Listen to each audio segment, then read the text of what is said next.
할렐루야. 이제 한 주간 주님 안에서 또 소망된 날들이 되기를 원합니다. 오늘 한 주 시작하는 월요일 믿음으로 또 주님 앞에 나오시겠습니다. 우리 묵도하심으로 주님 앞에 나오시겠습니다.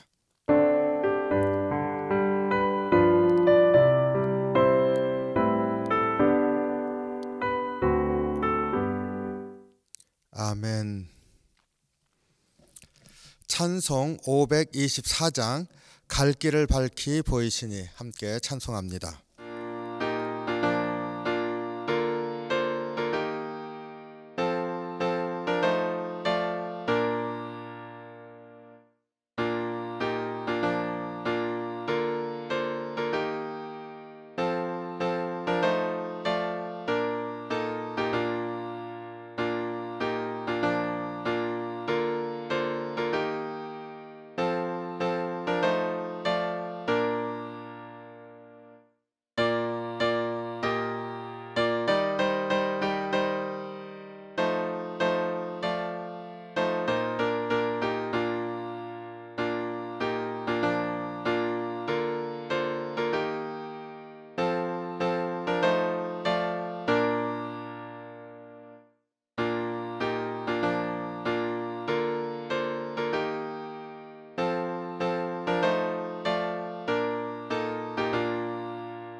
오늘 우리에게 주시는 말씀 예레미야 46장 13절로 28절 말씀입니다.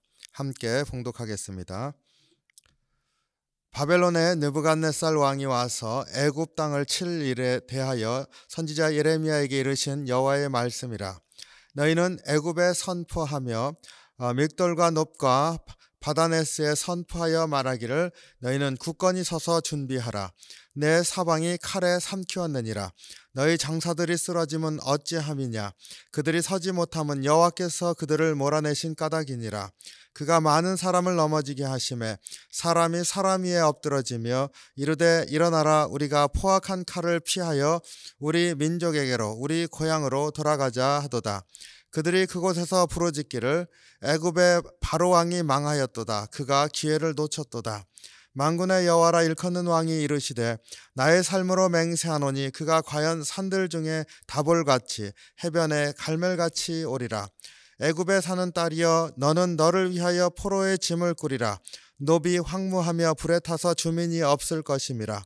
애굽은 심히 아름다운 암송아지일지라도 북으로부터 쇠파리 떼가 줄곧 오리라. 또 그 중에 고용꾼은 살찐 숫송아지 같아서 돌이켜 함께 도망하고 서지 못하였나니 재난의 날이 이르겠고 벌받는 때가 왔음이라.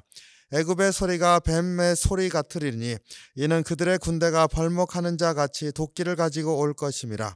여호와의 말씀이니라. 그들이 황충보다 많아서 셀 수 없으므로 조사할 수 없는 그 수풀을 찍을 것이라. 딸 애굽이 수치를 당하여 북쪽 백성의 손에 부침을 당하리로다. 만군의 여호와 이스라엘의 하나님께서 말씀하시니라. 보라 내가 노예 아몬과 바로와 애굽과 애굽 신들과 왕들 곧 바로와 및 그를 의지하는 자들을 벌할 것이라. 내가 그들의 생명을 노리는 자의 손 곧 바벨론의 느부갓네살 왕의 손과 그 종들의 손에 넘기리라. 그럴지라도 그 후에는 그 땅이 이전같이 사람 살 곳이 되리라. 여호와의 말씀이니라. 내 종 야곱아 두려워하지 말라. 이스라엘아 놀라지 말라. 보라 내가 너를 먼 곳에서부터 구원하며 내 자손을 포로된 땅에서 구원하리니 야곱이 돌아와서 평안하며 걱정 없이 살게 될 것이라. 그를 두렵게 할 자가 없으리라. 여호와의 말씀이니라. 내 종 야곱아 내가 너와 함께 있나니 두려워하지 말라. 내가 너를 흩었던 그 나라들은 다 멸할지라도 너는 사라지지 아니하리라. 내가 너를 법도대로 징계할 것이요 결코 무죄한 죄로 여기지 아니하리라 하시니라. 아멘. 기도하겠습니다. 사랑이 많으신 주님, 주의 은혜 감사합니다. 한 주간 시작하면서 우리의 심령 가운데 또 주의 말씀 허락하여 주시옵소서. 말씀 붙들고 살게 하시고 주님에 대한 믿음의 소망을 가지고 늘 나아가는 삶이 될 수 있게 도우시길 원합니다. 이 시간도 말씀으로 함께하여 주시옵소서. 더 말씀 가운데서 다시 한번 우리 심령이 주의 자녀의 백성됨을 깨닫는 귀한 시간으로 인도해 주시옵소서. 감사드리며 예수님 이름으로 기도하옵나이다. 아멘. 네, 예레미야 46장 부터 51장 끝까지 이제 그 이스라엘과 유다 주변에 있는 나라들에 대해서 예레미야 선지자를 통해서 선포했던 그러한 말씀들을 모아 놓았습니다. 46장 오늘 같이 읽은 부분이 13절로 28절입니다. 네, 1절부터 12절까지 어제 주일 본문으로 우리가 봤는데요. 각자 묵상하셨으리라 그렇게 믿습니다. 네, 이 1절부터 28절 끝까지 다 애굽에 대한 말씀입니다. 이집트에 대한 말씀입니다. 그래서 1절로 12절까지 어제 본문에 해당하는 부분은 갈그미스 전투라고 바벨론과 그 다음에 이집트, 애굽과의 그 전쟁으로 사실상 그 일대 가장 패권국이 어디인가가 결정나는 그러한 전투가 벌어졌는데요. 그 전투 이전에 예레미야 선지자를 통해서 애굽에 대하여서 선포하셨던 그런 말씀을 주고 있습니다.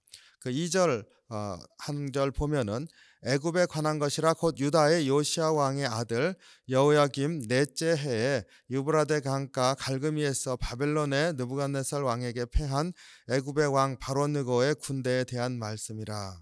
이렇게 해서 그 갈그미스 전투 이전에 갈그미스 전투에 관해서 이제 하는 말씀인 것을 그 쭉 이어지는 것 안에서 볼 수가 있습니다. 그리고 이 말씀은 예레미야 선지자의 말씀을 여호야김 왕이 이렇게 하나 읽고 칼로 베어서 불에 던지고 하나 읽고 벌려서 불에 던지고 다 불태웠었던 것 기억하실 줄로 압니다. 예레미야 37장에 나오는데요. 바로 그때 시점과 관련해서 선포했던 애굽에 대한 말씀입니다. 그때 유다가 그 애굽을 통해서 혹시 바벨론을 무찔러 수 있지 않을까, 그래서 바벨론의 손아귀에서 벗어날 수 있지 않을까, 이런 기대를 가지고 애굽을 의지했던 때 예레미야 선지자를 통해서 애굽도 넘어지게 될 것이다, 거기를 의지하지 말라 선포했던 바로 그 말씀에 해당이 됩니다. 그리고 오늘 본문 13절로 28절 말씀은 또 애굽에 대해서 우리 예레미야 선지자가 쭉 선포한 것 중에 기억나는 게 혹시 있으신가요? 우리 유다가 멸망하고 난 다음에 그다랴가 총독으로 이제 세워지지 않습니까? 그때 잠시 또 소망을 가졌는데 그만 2달 만인가 이제 죽게 되고 유다 남은 백성들이 애굽으로 도망갔습니다. 그리고 어제 지난 토요일까지의 본문에서 하늘의 여왕을 섬기면서 살겠다 이렇게 고백하는 참으로 그런 어찌 보면 유다 애굽으로 도망갔던 그런 백성들의 그 마지막을 보는 듯한 그러한 고백을 우리가 같이 묵상했었는데, 바로 그때 너희들이 믿고 있는 이 애굽 그리고 이 수도도 바로 왕도 바벨론에 무릎 꿇게 될 것이다 이렇게 예레미야 선지자가 선포하지 않습니까? 그때 바다네스 그곳에 있는 그 왕궁도 예레미야 선지자를 통해서 땅 속에 돌들을 묻어두어라. 그러면 이제 바벨론 왕이 그곳에 그 장막을 치게 될 것이다. 그리고 그것을 증거 삼으시겠다. 이렇게 말씀하셨던 것이 있었는데 바로 그 바다네스와 높 특별히 이 두 수도에서 유다 백성들이 머물렀다고 합니다. 그러니까 그것도 무너지게 될 것이다. 이렇게 얘기를 해주고 있습니다. 그러니까 당시에 바로 그 유다의 남은 백성들이 애굽의 피난해서 거기서 정착하며 살겠다고 할 때 예레미야 선지자가 선포했던 바로 그 말씀에 해당하는 것이 바로 오늘 본문 13절로 28절 말씀이라 이렇게 볼 수 있습니다. 그래서 예레미야 44장에 나왔었던 내용이죠. 15절로 18절까지 말씀을 잠깐 보겠습니다. 너희 장사들이 쓰러지면 어찌함이냐? 그들이 서지 못하면 여호와께서 그들을 몰아내신 까닭이니라. 너희 장사들이 쓰러지면 어찌함이냐? 이건 애굽의 군대를 비유하고 있는 것이지요. 그들이 강대국이라고 하는데 너희들의 장사가 쓰러지는 게 어떻게 된 것이냐? 하나님께서 그들을 몰아내신 까닭이다. 무너뜨리시겠다. 하나님께서 말씀하셨다는 겁니다. 16절 그가 많은 사람들을 넘어지게 하심에 사람이 사람 위에 엎드러지고 이르되 일어나라 우리가 포악한 칼을 피하여 우리 민족에게로 우리 고향으로 돌아가자. 그 애굽이 무너져 내리는데 많은 사람들이 죽어가면서 그 사람 위에 사람이 쓰러진다. 거의 다 이게 죽어간다는 이야기죠. 그런 일이 벌어질 때 애굽의 군대 중에서 애굽이 강대국이다 보니까 많은 용병들이 있지 않겠습니까? 그러면 그 용병들이 이제 우리 도망가자. 우리 여기 있다간 죽겠다. 그래서 우리나라로 돌아가자. 우리 민족에 돌아가자. 이렇게 소리 지르게 될 거라는 겁니다. 그래서 애굽의 군대가 와해되는 모습을 보여주고 있습니다. 17절에 그들이 그곳에서 부르짖기를 애굽의 바로왕이 망하였도다. 그가 기회를 놓쳤도다. 기회를 놓쳤다는 게 무슨 말입니까? 여기에서 예레미야 선지자가 이제 바로 왕에게 바벨론 왕과 싸우지 말라. 하나님께서 심판하시는 그러한 도구로 쓰시는 왕이다. 아무리 외쳐도 아무도 귀를 기울이지 않았습니다. 그가 기회를 놓쳤다. 예레미야 선지자의 그 말씀을 들을 기회를 놓쳤다. 그래서 이집트 무너졌다. 이런 얘기를 하는 것이죠. 18절에서 만군의 여호와가 일컫는 왕이 이르시되 나의 삶으로 맹세하노니 그가 과연 산들 중에 다볼같이 해변에 갈멜같이 오리라. 여기에서 이제 만군의 여호와 하나님이 오시는데 그 하나님의 도구가 된 바벨론 군대가 이렇게 오지 않습니까? 그런데 그 모습이 굉장히 그 다볼산 하면은 평지에 우뚝 솟아 있는 그러한 큰 산인데 주변에 아무 산도 없으니까 우뚝 솟아 있죠. 갈멜같이 이것도 역시 해변가에 우뚝 솟아 있는 그 나무들이 그래도 울창한 그러한 산이라고 합니다. 그러니까 주변에 아무것도 없는데 우뚝 서 있는 산과 같이 위용을 자랑하는 그러한 모습이죠. 아무도 감당할 수 없는 그러한 위용을 가지고 밀려 들어오는 바벨론 군대를 묘사하면서 하나님이 왕이라 이렇게 선포하시면서 그들을 친다. 이것을 외치게 될 것이라 이렇게 얘기를 하고 있습니다. 그러니까 여기에서 묘사하고 있는 이 모습 하나하나가 하나님께서 사람들이 그리고 특별히 유다 백성들이 애굽은 강한 나라고 부유한 나라니까 그것을 우리가 머물겠다 했을 때 그들 무너져 내리는데 오히려 바벨론 그 국가가 다볼산과 같이 갈멜과 같이 우뚝 서서 그들을 완전히 무너뜨리는 그런 위용을 자랑하며 올 것이다 이렇게 선포하고 있습니다. 애굽의 무너짐이 참 부질없이 무너지고 그것에 의지하고 있었던 많은 사람들 그리고 심지어 용병들까지 자기들이 세계에서 가장 강한 군대다 이렇게 믿었었던 그들조차도 이제는 끝났다. 빨리 도망가자 이렇게 고백하는 지경에 이르게 될 것이다. 이 예언의 말씀 가운데서 애굽에 이제 완전히 무너져 내리는 그러한 모습을 아주 눈에 선하게 보여질 정도로 그리고 있습니다. 그런데 이 애굽에 대한 심판에서 참 주목하게 되는 것 중에 하나가 26절인데요. 그래도 이 무너진 다음에 다시 사람 사는 곳이 될 것이라 이렇게 말하고 있습니다. 이 부분을 보면서 왜 애굽은 완전히 멸망할 것이라 이러한 말씀을 주지 않고 그래도 다시 살 수 있게 될 것이다 이렇게 말을 했을까? 애굽이 그만큼 큰 나라이구나 하는 생각도 한편으로 들고요. 또 하나는 애굽이 그래도 유다가 의지하면서 그래도 유다하고의 그래도 관계가 좋았기 때문이 아닐까 그런 생각을 해봅니다. 그러나 오늘 그 메시지에서는 애굽은 무너져 내리고 있다는 것입니다. 그런데 그것에 붙여서 두 절이 이제 유다에 관한 이스라엘에 대한 그런 말씀을 하고 있습니다. 그러니까 이집트에 대한 심판의 메시지를 선포하는데 거기에 붙여서 유다 혹은 이스라엘에 대한 말씀을 하고 있습니다. 28절 한 절만 보겠습니다. 여호와의 말씀이니라 내 종 야곱아 내가 너와 함께 있나니 두려워하지 말라. 내가 너와 함께 있나니 내가 너를 흩었던 나라들이 다 멸할지라도 너는 사라지지 아니하리라. 내가 너를 법도대로 징계할 것이요 결코 무죄한 자로 여기지 아니하시리라.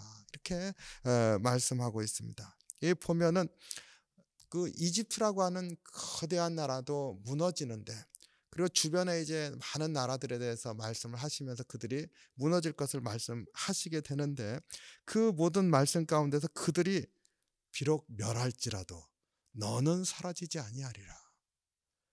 이 유다에 대한 혹은 이스라엘 백성에 대한 그 하나님의 사랑이 얼마나 깊은지를 우리가 알 수가 있습니다. 그리고 여기에 한 가지 더 아주 명확하게 말씀하시는 게 그러나 법대로 징계할 것이요 결코 무죄한 자로 여기지 아니하리라. 죄를 미워하시는 하나님께서 그 죄만큼은 다루시겠다 이렇게 말씀하고 있는 것을 보게 됩니다. 그런데 죄가 있기 때문에 다 너희들이 무너지도록 사라지도록 이렇게 심판하시는 것이 아니라 얼마만큼요? 법도대로 하나님이 주신 말씀대로만 하시겠다는 겁니다. 그러니까 죄를 미워하시되 그 죄만큼만 그 죄만 하나님께서 제하시고 그리고 너는 다시 내가 너와 함께 있나니 일어서리라 이렇게 주시는 말씀인 것이죠. 그 거대한 제국인 이집트 무너지는 것을 얘기를 하면서 거기에 덧붙여서 같은 동격으로 있으면서 오히려 이스라엘 백성, 유다 백성, 하나님 백성을 하나님께서 다시 한번 인정하시는 이 말씀 안에서 어떤 것이 느껴지십니까? 이들이 죄를 졌는데 하나님은 그래도 이들을 품고 계시고 이들이 다시 한번 약속을 받고 있는 것을 보게 됩니다. 이유는 한 가지밖에 없습니다. 하나님 백성이라는 이유입니다.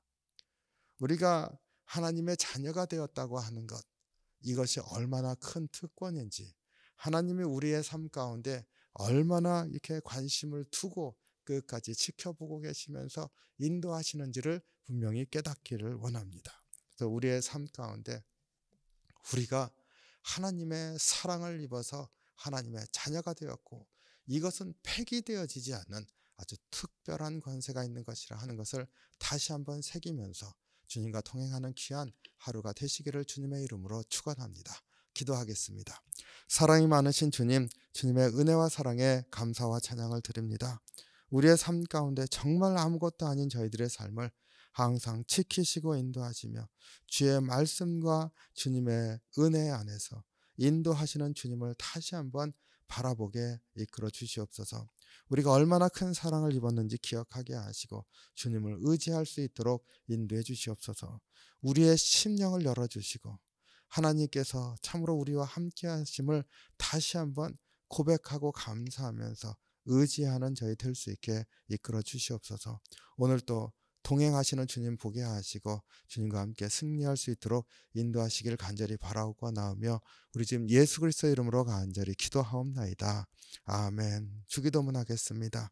하늘에 계신 우리 아버지여 이름이 거룩히 여김을 받으시오며 나라의 마옵시며 뜻이 하늘에서 이룬 것 같이 땅에서도 이루어지이다. 오늘날 우리에게 일용할 양식을 주옵시고 우리가 우리에게 죄진 자를 사하여 준 것 같이 우리의 죄를 사하여 주옵시고 우리를 시험에 들게 하지 마옵시고 다만 악에서 구하옵소서. 대개 나라와 권세와 영광이 아버지께 영원히 있사옵나이다. 아멘.